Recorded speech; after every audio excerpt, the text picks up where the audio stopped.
పూలలాంటి అన్నా క్యాంటీన్ లాభించిన జగన్ రెడ్డి ఈ రోజు ఆంధ్ర రాష్ట్రానికి మంచి చేస్తాడు. ప్రతి కూలి తీసుకునేవాడు, మధ్యతరగతి వాడు, ఆటో రిక్షా ప్రతి ఒక్కరు ఈరోజు భవన కార్మికులు అందరూ రోజుకి 15 రూపాయలు పెట్టి కడుపు నిండా ఫోన్ చేసి అన్న పూలాంటి అన్నా క్యాంటీన్ ని ఆపించింది ఎవరయ్యా? ఈరోజు మళ్ళీ చెప్తున్నాం, మళ్ళీ పేదలకు అన్నం పెట్టాలన్నా, పేదలకు సంక్షేమ పథకాలు కట్ చేయకుండా రావాలన్నా మళ్ళీ తెలుగుదేశం చంద్రబాబు నాయుడు గారు రావాలి.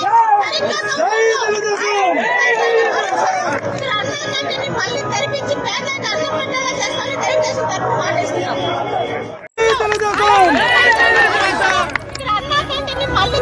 ఈరోజు తెలుగుదేశం పార్టీ పేదలకు చేయాల్సిన ప్రతి సంక్షేమ పథకాల మీద ఎంత శ్రద్ధ పెట్టి పేదలకు అందిస్తుందో దానికి ఇంకొక ఉదాహరణ ఈరోజు అన్నా క్యాంటీన్లు.